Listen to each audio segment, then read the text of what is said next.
तुमच्या सरकारच्या काळामध्ये या भोंदूसाठी एक सरकार मंत्रिमंडळाने जी आर काढला सर. तुम्ही तर साधारणपणे असं म्हणता की आमचा वैचारिक दृष्ट्या आम्ही अशा लोकांच्या नादी लागत नाही आणि तशी मांडणी करणारे अनेक नेते तुमच्याकडे आहेत. त्यांचे फोटो फिरत आहेत. अनेक वर्ष तुमच्या पक्षातले लोक अशा लोकांच्या नादी लागलेले होते. आता वेगळे झाले असता म्हणून भाग वेगळा, पण तुमच्या सुद्धा पक्षावरती या सगळ्याचे शिंतोडे आलेले आहेत. जे पाण्याचं नियोजन करणारं खातं आहे ते तुमच्याकडे होतं, तुम्ही त्याची बाग फुलवायला दिलं, अशा प्रकारचा आरोप होतोय. अशा परिस्थितीमध्ये तुमची जबाबदारी नव्हती का हे सगळं तपासण्याची? हा भोंदू आहे की कोण आहे? विलासजी, त्यावेळी काय कागद फिरली, कुणी विनंती केली? नॉर्मली ह्या जिल्हाधिकारी, पाणी पुरवठा विभाग, जलसंपदाचे खालचे अधिकारी, जिल्ह्याचे अधिकारी यांच्या प्रोसेस मधनं होणारी गोष्ट आहे. या उपरही मी सांगतो की या संदर्भात जे कोणी दोषी आढळतील त्यांची चौकशी केली पाहिजे. त्या जी आर संदर्भात जर काय हा भोंदू आहे, हा महिलांवर अत्याचार करतो, लोकांना फसवतो, गडगड संपत्ती लोकांना फसवणूक करून मिळवली, असं कळूनही जर कोणी केलं असेल तर त्याच्यावर उचित कारवाई केली पाहिजे, अशा अपाताचे आम्ही होतो. नंबर एक. नंबर दोन, आता जे आपलं प्रतिपादन चालू होतं डॉक्टर वाघमारे साहेबांचं, मला असं दुःखाने म्हणायला लागेल, शासनात आहेत ते आता. तुला जी 2013 मध्ये आपण डॉक्टर नरेंद्र दाभोलकर यांची जी काही अतिशय विक्षिप्त आणि मानसिक रुग्ण असलेल्या लोकांनी हत्या केली, त्यानंतर जादूटोणा विरोधी कायदा राज्यात संमत केला. त्याच्या आधी तुम्हाला सांगतो 2005-6 मी विधानसभेत त्यावेळी वार्तांकन करायचो, त्यावेळी विधान परिषदेत हा कायदा आला. तुम्हाला आश्चर्य वाटेल आज मी त्यावर बोललोय. या कायद्याची अंमलबजावणी करण्यासाठी झगडे साहेब आता आहेत, ते जीएडीचे पण सेक्रेटरी होते. जे नियम आखून द्यायचे असतात, पोलिसांना जी रचना तयार करून द्यायची असते, ती आता 10 वर्षानंतरही तयार झालेली नाही. याचं कारण काय आहे? याचं कारण असं आहे, मी आता तुम्हाला फक्त वायडर स्पेक्ट्रम मध्ये घेऊन जायला पाहिजे हा विषय याच्यासाठी. दिल्लीवरून उत्तर भारतात नाही असे बोगस साधू संत येतात की जे तुम्हाला काहीतरी प्रसाद देत आहेत, आशीर्वाद देत आहेत. तिथंही आपण ख्रिश्चन समुदायातल्या काही लोकांवर टीका करतो की त्यांनी औषध दिलं, लोक तडफडायसारखी काहीतरी करतात. आपल्या भोंदू हिंदी पट्ट्यातल्या लोकांनी जे रामकथा सांगतात आणि 1 कोटी रुपये घेऊन जातात, तेही येऊन हाच उद्योग करतायत.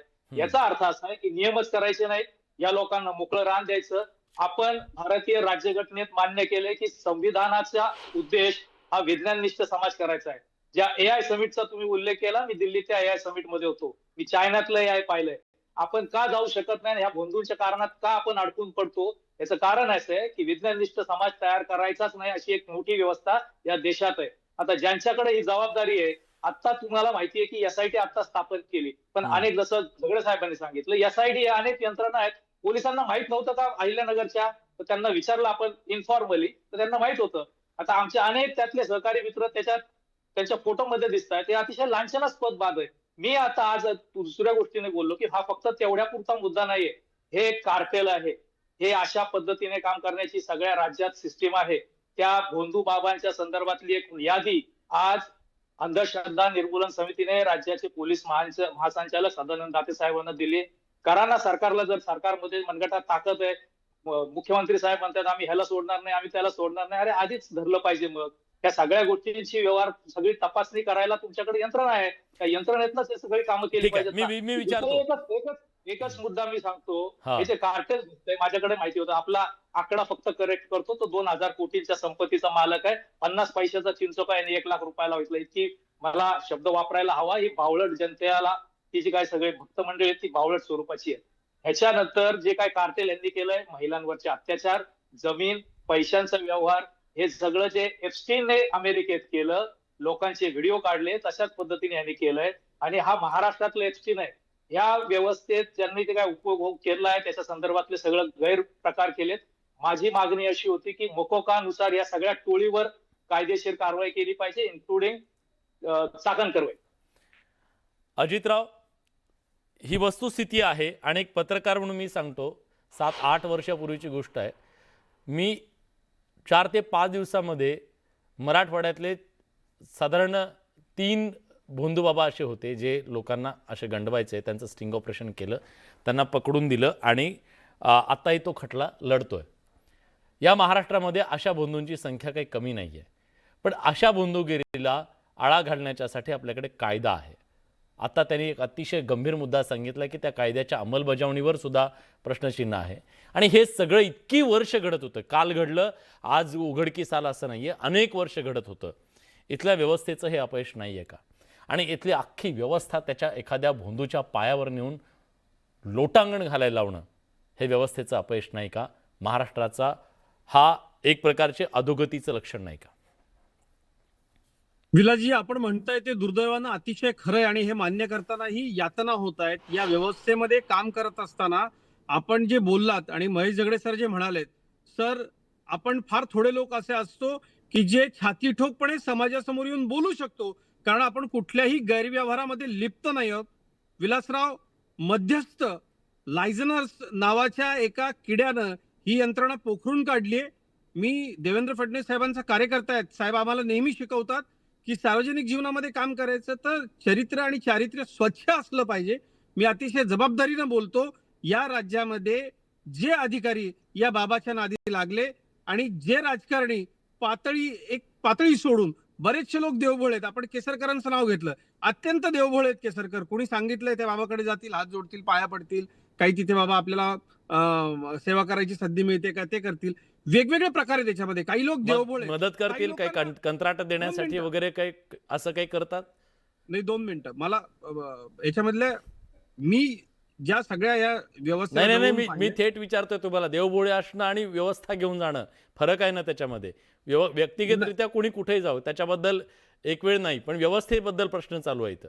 नाही, GR काढला गेलाय. व्यवस्था बघा, असं आहे की व्यक्तिगत राजकारणी हा राजकारणामध्ये आल्यानंतर, सार्वजनिक जीवनामध्ये अधिकारी हा अधिकारी झाल्यानंतर निश्चितपणे त्याच्याकडे आपण व्यवस्था म्हणून पाहतो. एखाद्यावरती श्रद्धा असणं हे चूक नाही, परंतु ज्याच्यावरती श्रद्धा ठेवली तो माणूस चुकीचा निघणं हे निश्चितपणे क्लेशदायक असतं. आता सध्या यामध्ये जे लोक भरडले जात आहेत त्यांची परिस्थिती अशी आहे, मुका ठोकला हाकना बोंब अशी परिस्थिती आहे विलासरावजी, की आता अनेक संसार धोक्यामध्ये आहेत. आणि हे सगळं होत असताना जेव्हा मी स्थानिक असल्यामुळं आम्हाला अनेक याचे कंगोरे माहिती आहेत. या बाबाकडे घेऊन जाणारे मध्यस्थ कोण आहेत ते आम्हाला माहिती आहेत. अजितराव, बाकी सगळं मध्यस्थांनी- सोडा. तुम्ही स्थानिक आहेत म्हणून मी विचारतो, त्याचा धंदा काय होता हो दुसरा? पोटा पाण्याचा त्याचा धंदा काय करत होता? आता 1,500-2,000 कोटी संपत्ती कशी आली? राजकीय नेत्यांच्या वरदहस्ताशिवाय आली का? अधिकाऱ्यांच्या वरदहस्ताशिवाय आली का? नाही, विलासराव, एक लक्षात घ्या की हे नुसतंच राजकीय नेत्या याच्यामध्ये आपण एक लक्षात घ्या हा, की काही लोक याच्या शक्ती करता किंवा त्या तंत्रमंत्र करता जात होते का? अजिबात नाही. काही जे लायझन्स आहेत ते याच्या मार्फत याचं जे ओळखीचं जाळ आहे त्याचा फायदा आपल्याला कसा करून घेता येईल, त्यातनं अधिकाधिक पैसे कसे कमवता येतील याकरता त्याच्याजवळ गेले. पण पिडलं कोण गेलं बघा, तर जो सगळ्यात शेवटचा घटक आहे, ज्या सामान्य आमच्या भगिनी आहेत, ज्या आपल्या कौटुंबिक अडचणी घेऊन त्याच्याकडे गेल्या होत्या त्या पिचल्या गेल्या. मात्र जी बडी धेंड आहेत, जे अधिकारी आहेत, त्यांनी पार्टनरशिप्स केल्या, पैसे कमवले, काहींना बदल्या करून हव्या होत्या, काहींना कंत्राटा हवी होती, या ओळखीतनं आपली कामं झालेली हवी होती आणि हे या बाबाला कळलं होतं. त्यामुळं हा त्याचा व्यवसाय वाढत गेला. एक लक्षात घेतलं पाहिजे की सामान्य खरी श्रद्धा कुठं असते तर ती पंढरपूरच्या वारी जाणाऱ्या वारकऱ्यामध्ये असते. अशा बाबांकडे जाणारे अरे तोच पांडुरंग झाला अनेकांचा. काय घेऊन बसलाय तुम्ही? तोच पांडुरंग, त्यालाच पांडुरंग म्हणायला लागले काही लोक तर. नाही, हे चुकीचं आहे विलासरावजी. हा, हे अतिशय चुकीचं आहे. आणि सर म्हणाले त्याप्रमाणे महाराष्ट्राच्या प्रशासनाला एक मोठी परंपरा आहे. आज माझे काही पत्रकार मित्र नाशिकमध्ये होते, आमच्या पोलीस अधिकाऱ्यांशी मी बोललो, कागदपत्र निघाली, जमिनीच्या पार्टनरशिप्स मध्ये नावं बघितले, तेव्हा खरोखर खाली बघायची वेळ आली की अरे हे काय आहे, ज्यांनी राज्य चालवायचं तेच जर असे बाबा खाली बघू नका अजितराव, खाली बघू नका, जेलमध्ये टाका, गुन्हे दाखल करा त्यांच्यावरती गुन्हे दाखल करा. आणि महाराष्ट्रात असे जे बंधू आहेत ना सगळे, एक बंधू गेला असं नाहीये अजितराव, सगळे बंधू महाराष्ट्रातले पकडायची मोहीम घ्या. वाळू तस्करांचे वगैरे करतो ना आपण मोहीम. महेश झगडे सर म्हणाले आता राज्यभरातले सगळे बंधू जे असतील ना त्यांची यादी द्यायला सुद्धा तयार आहेत. तुम्ही त्या सगळ्यांवर ते आत्ताच्या आत्ता कारवाई करा, जेणेकरून अनेक आया बहिणी ज्या आहेत ना. विलाजी, या प्रकरणात सुद्धा सगळ्याच अधिकाऱ्यांना आपल्याला नाव ठेवता येणार नाही. जानेवारी पासून नाशिकच्या पोलिसांनी या सर्व प्रकरणाच्या, नगरच्या पोलिसांनी, अहिल्यानगरच्या पोलिसांनी या प्रकरणाचा मागोवा घेतला. आमच्या 5 भगिनींना तयार केलं. त्या तक्रार करायला तयार नव्हत्या, त्यांना विश्वास दिला, प्रसंगी पोलीस संरक्षण दिलं. हा माणूस, हा नराधम न्यूझीलंडला पळून जाण्याच्या तयारीमध्ये होता. पोलिसांनी त्याला लुकआउट नोटीस दिली असती, त्याच्या इतर अनेक गोष्टी केल्या असत्या. या सगळ्याचा अतिशय बारकाईनं विचार करून त्याला पळून जाण्याची कुठलीही संधी न देता त्याला पकडला, तेव्हा त्याच्या परिसरामध्ये जो सापळा लावला निश्चित होता चांगलं पोलिसांना